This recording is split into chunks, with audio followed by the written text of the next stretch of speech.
Hey everyone, welcome today. This is Meta Talks, and we're really excited today. We have Matt Fortnow, an incredible author, advisor, been in this Web3 crypto space for a while. He was highly recommended by some other incredible people. So excited to have you. Welcome, Matt. Yeah, thanks. Nice to be here. Yeah, I loved your book, by the way. So I'm really happy we're going to dive into that. But first, before we do, I'd love for you to share with everyone. Tell us about what was your journey like to get where you are today? Okay, so back in the Internet 1.0 days, I was practicing law back in New York City, entertainment law. And then some friends of mine and we started up an internet company called Commissioner.com. We were the first ones to put fantasy sports on the internet. And we ended up doing the official NFL fantasy game, official Major League Baseball fantasy game. And we sold that company to CBS Sportsline, which is now CBS Sports. They're still running our games to this day. So ever since then, been involved in various tech and internet companies. Got involved in a VR AR company, and got heavily involved in the blockchain around 2015, 2016, doing biz dev for a coin called Game Credits, which at one point was top 15 on CoinMarketCap. And after that, it was fascinated by the crypto kitties in 2017, and really got into NFTs in early mid 2020, and ever since then, just been buying, selling, creating NFT projects in the official Three Stooges NFTs, some meme NFTs, working on some other NFT projects now, and my book, the NFT Handbook, which you can see here, the NFT Handbook, how to create, sell, and buy non-fungible tokens. That came out in mid-October for Wiley Publishing. Yeah, congratulations on that. So Yeah, it seems thanks. like it seems like the in 2021 was like the year of NFT. Like you're saying, there was people that have been doing it for a few years, projects that have been around, which I think it's incredible that the last year I've seen some of these projects that have been around since 2017. I don't know if anyone actually bought them before 2021, but now they're worth an incredible amount of money, and everyone started buying them up. What do you think about that? Yeah, I mean the crypto punks, particularly. Yeah, these are like the OG NFTs. So I can see why, they would have a lot of value, like original Picasso painting. Yeah, it's incredible. I hear Gary Vee talking a lot about going after these more OG projects. So, Matt, obviously you have an incredible amount of knowledge, and you've been doing this for a while. Can you tell everyone? We have an audience that they don't all know exactly what it is. They hear about it. Can you tell everyone in a summary what is an NFT? Okay, basically an NFT is a digital collectible.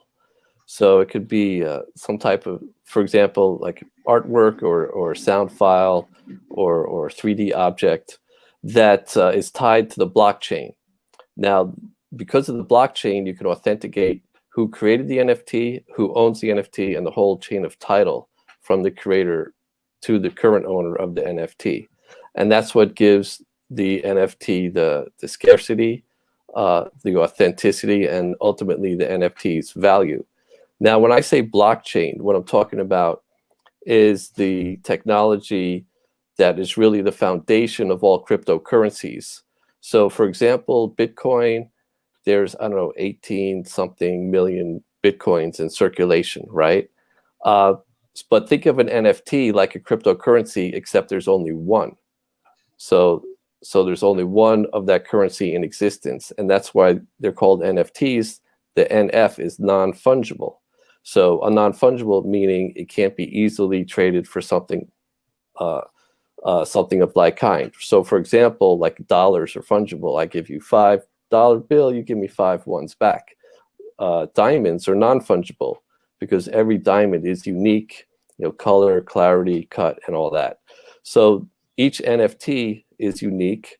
That's what gives it the value and the scarcity. And just like you can't just make a copy of a Bitcoin because, I mean, that would obviate the whole system if you could just copy a Bitcoin, then the whole system would collapse.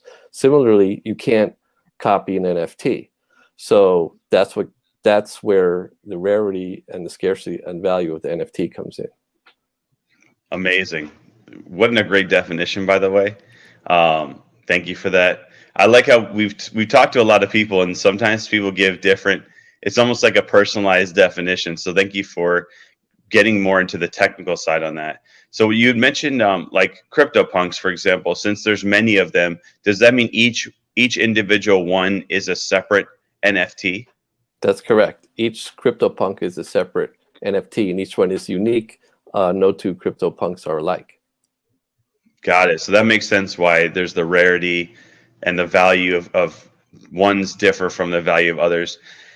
People have been asking in the group, how does one even come up with a valuation? Why are some NFTs worth next to nothing, maybe even $1? Then you have some like Bored Ape. I don't know what their floor price, but it's 250. I have a friend who just bought one for $250,000 a few days ago. Can you explain or what's your opinion on why is that?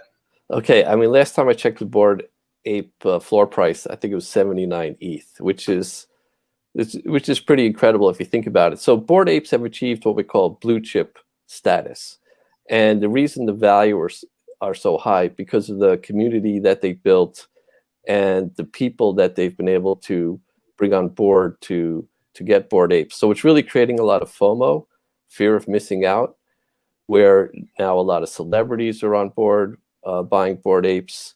And there's also the exclusivity of being in the Bored Ape Yacht Club, where you can write on the wall, and other perks that they're going to have for members only. So the big thing about if you're creating an NFT project, it's really all about building the community, getting the community excited, reaching out, getting celebrities involved if you can, getting other influencers involved, and creating FOMO and demand for your project. Now, some projects, they may take off and then fizzle, and some may never take off at all. But it's really all about building the community. Of course, the art has to be really good. I mean, the rarities have to make sense. Maybe some cool one of ones for your project, but it's really about getting people excited about the project. Amazing. What I see some are, it seems like everyone was kind of going for the generic 10,000. That seemed to kind of be a thing. And now I'm seeing people starting to switch and do other ones. And I saw a really interesting phrase recently around there's, billions of people in the world. Why are we only doing 10,000? So what are your thoughts on if there's somebody that wants to create one, how many should they do? Should they even not cap it maybe? Or is that part of the FOMO process or the rarity? What are your thoughts there on that? Well, I mean, right now, 10,000 seems to be pretty standard. A lot of projects are go under 10,000, like the Cryptodes did 6969. Actually, the in-betweeners recently went slightly over 10,000, but I wouldn't recommend going over 10,000 or going too far over 10,000 because then the more supply you have, the less value each one has. So if you go too high in the supply, then it's going to be harder to get the value up there. Makes sense. What if somebody is using this as more of a membership or reward program for their community, but their community is larger than 10,000? Have you seen anyone do this successfully, or have you any thoughts on that? If your community is larger than 10,000, that's great. A lot of these Discords have, multiple 10,000, people in the Discord for a project that only has, 10,000 NFTs. So just because your community, the goal is not to have everyone in the community have one of your NFTs. It's the ones who are the active, the real ones who are excited about the project are the ones to own the NFTs. So again, I wouldn't make them too common. Too many of a supply, because then it's just not going to have the value or the excitement. Got it. Now, if somebody wants to create one, I've seen that there's a lot of studios now. People are doing it on their own. You have OpenSea, I've even seen this looks rare now coming out. You have a whole bunch of different marketplaces. You can do it from your own website. What do you suggest to people around when they want to get started, and knowing that a lot of our audience, they're entrepreneurs, so they're probably not looking to do just a one. They're looking to do maybe multiple. Maybe they have celebrity access. We have pretty much a wide range of people. But what do you suggest that people do when they're looking to get started on what type of platform? Should they go with someone else? Should they do it on their own? What do you think about that? Okay, so if you're an artist, I mean, it's easy to create like one-off NFTs on OpenSea and mint them and list them. But if you're thinking about doing a generative NFT project, with 10,000 randomly generated NFTs with various properties and rarities, then you're going to need someone who's can code that up with the Solidity coding, and also the Web3 integration, so you can mint it on the website. But also importantly, it's not just about the technicalities of that. You really need to have someone to admin the Discord channel, because you're definitely going to need Discord and other social media. I mean, it's not really just about creating the NFTs. Like, how are you going to market them? How are you going to get people excited? How are you going to get people to join your Discord? So I'm assuming most of your listeners are not familiar with Solidity and smart contract coding or Web3. So there are the companies out there that do that. And I mean, if you can also reach out to me, I have a whole team that does that, and including the Discord management and the marketing too. So if you're serious about creating a project, you can reach out to me on LinkedIn.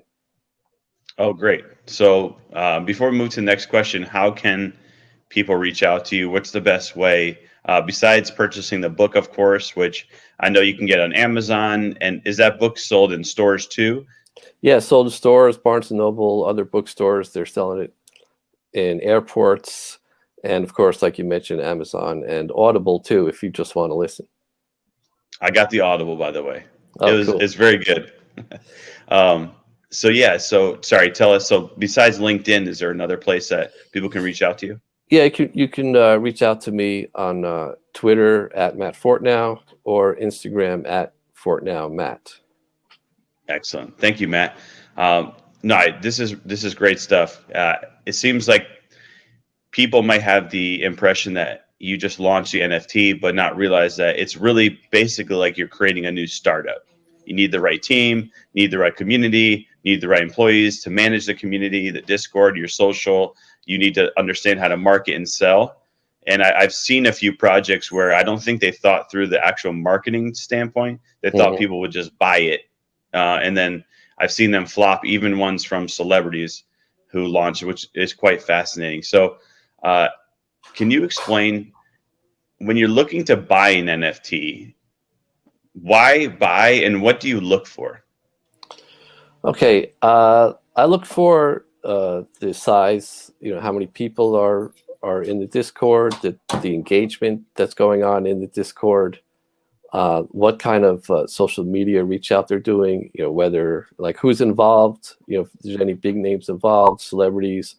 Also see, what some of the whale NFT collectors, I see what they're looking at. So it's a whole process. I mean, there's a whole cottage industry of, getting involved, getting on the whitelist for these projects, and then, sniping after the reveal, sniping up some rare ones and then flipping them. I'm not really into the flipping. I'm more of a long-term holdler. So, but there's a lot of factors, and of course there's no, guarantee. Even if all the factors look positive, still the project may not take off, But I think diversification is the key. Try to get in a bunch of different projects, and if one of them takes off, you can definitely do pretty well. Kind of reminds me of the VC investing model. Invest in 10 companies, 9 will fail, but one could hit the moon. So what's the most, either the most valuable or the most exciting NFT that you've purchased? Okay, there's a couple of them. I'm really excited about the In-Betweeners. If you haven't heard of that, that's the artist is the guy who does the merch for Justin Bieber and Drake. And Justin Bieber is involved in the project, and I even think they announced one of the perks is exclusive access to a certain section at Justin Bieber concerts coming up. I don't know Smart. I don't know if I'm going to necessarily take advantage of that, but that's. I guess you could headbang at a Justin Bieber concert. Yeah. So a lot of it is the perks, and the artwork is great. Also, recently grabbed Caked Ape, so they've got a really active Discord going on there as well, and seems to be more people are jumping on board. Very exciting. Okay. Yeah, it's pretty wild. Like you're saying, the ones that take off sometimes and the ones that don't. I haven't heard of those, so I'm going to check those out. I would think anything with Justin Bieber is has to be successful. So I know we didn't go into this before, but can you explain to those that don't even understand how do you buy an NFT? Okay, there's different ways to buy an NFT. I mean, you can go on OpenSea, and you'll see various NFTs listed for certain prices, and then you could just accept the price and pay that way through your MetaMask wallet. Or you can make an offer on an NFT that you like on OpenSea, and maybe the owner will accept that offer. Or you can mint an NFT on a particular website, like these generative NFT projects. So you want to make sure that you're connected to the official website, because there's a lot of scammers out there. So be careful. You're on the official site. I got scammed before. Yeah, you got to be careful, because it may look exactly the same, except for the URL. So be careful there, and then you just connect your wallet to the website, and you can mint your NFT there. But taking a step back, you're going to need some type of cryptocurrency. Most of these projects are in Ethereum. So you're going to need a MetaMask wallet, which is the most easiest and convenient wallet to use. It's an extension for your Chrome or Firefox browser. And then to get Ethereum, you're probably going to need a Coinbase account or some other account where you can purchase some Ethereum, then transfer it over to your MetaMask wallet. And we go through all that. We go step by step in the NFT handbook. How to create your MetaMask wallet, how to get on Coinbase and do all the transfers and everything, how to create the NFT, and how to buy the NFTs. So if you want a step-by-step guide, definitely get the NFT handbook. Yes, for sure. Everyone out there, go right now. Amazon, your local store, maybe you can, to the airport, and you can buy the NFT handbook by Matt Fortnow. You can also reach out to him as well on social. Make sure you check out that book. It's very in-depth, very thorough. That's why I was really excited to have you, because we're getting more and more into the Web3, metaverse, NFT space. And what we found is a lot of people, as we talk about it, we get messages every day. They have no clue on how to buy it. It seems to be the biggest hurdle for entry right now is how to buy it. Like you mentioned, the getting a MetaMask, Ethereum. What do you think around Shopify is launching their own marketplace and ability that you can actually sell on your website? Obviously, Coinbase is been in the talks for a while. Do you think there's going to be a broader adoption once these two sites come on board? And the fact that I know Shopify, you can actually use you can use credit card, you can use Shopify payments, you can use other ways to actually pay. I don't even know about what Walmart's doing, but I saw in the news that Walmart might even be doing something. So what are your thoughts around adoption, where these companies are making it easier so you don't maybe need to have the masks and then transferring different cryptocurrencies? Yeah, there is going to be more adoption as these other marketplaces come online. Certainly Coinbase, Shopify, and making it easier to buy NFTs with credit cards. But you're still going to need a wallet somewhere to hold your NFTs, particularly if you want to start trading NFTs as well. So, but yes, there's going to be more adoption, and of course, there's more adoption of crypto too. So, with Coinbase, it's going to be easier to get Ethereum or other cryptocurrencies.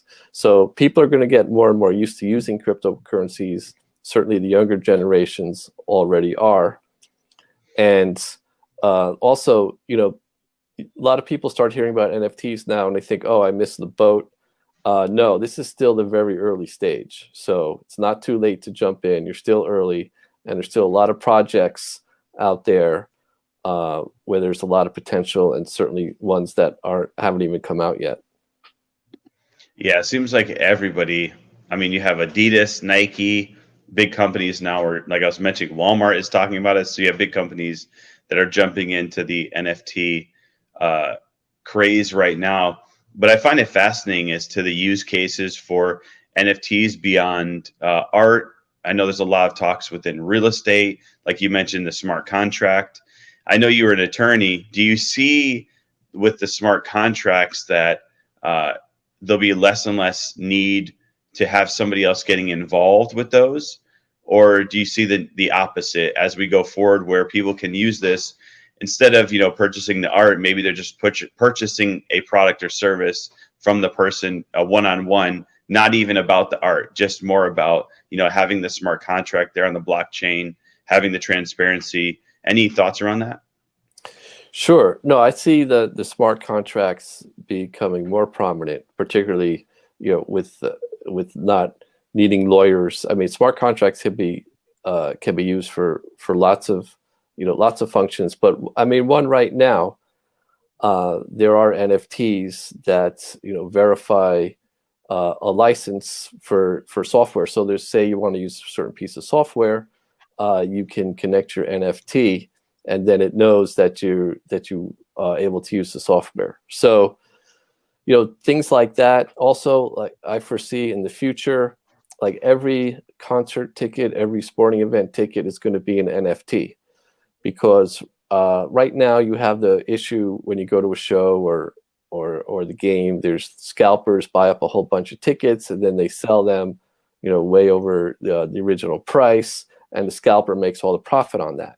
Now, if each ticket were an NFT, then there would be a ready market, OpenSea or wherever else NFTs are sold, where people can trade those tickets, and the concert promoter or the sports league could integrate an ongoing royalty, so they can participate in any resales of those tickets, which they can't do now with the scalpers. Additionally, after the show, you have a souvenir, a memento that you were at the show in your NFT, and if something historical happens in that game, who knows, an NFT may have some value in the future. So I foresee a lot of utility for NFTs going forward. I never thought about that. I do. I remember I used to collect those tickets, like you're saying. Going to. I remember the concert I went to, and it was the last of this group, right? So that is fascinating. I never even thought about. I mean, it makes total sense. Yeah, I don't know if there's a company already doing that, but I would imagine that's going to be a massive market going forward. And the fact that you also have something that's more of a collectible, and the scalpers, like that's a really good use case. Are you working on that right now, or are companies already doing that? No, I'm not working on that now, but I think Mark Cuban is working on that. Of course. Of course. That is great. Thank you, Matt. That was really great. Anything else? I know we're almost at time here. Anything else that you think the entrepreneur community should know about NFTs? Yeah, like you were mentioning earlier, a lot of the value of the NFTs is based on the marketing and building the community. So that's probably the first step you should take, is to build the community rather than make the NFTs first. So build the community, let them know what's coming, get people excited, and then involve the community in the whole process. And of course, you want the art to look great. You want to have good rarities and some one-of-ones as well. But it's really all about building the community. So just keep that in mind. Well, Matt, thank you so much for coming today. Tell everyone again where they can find you, and also make sure that you check out his book, the NFT handbook. Can you show that again? There it is, NFT handbook, Wiley Publishing. Congratulations on that. I mean, that's incredible. But tell everyone again where they can find you and how they can reach out.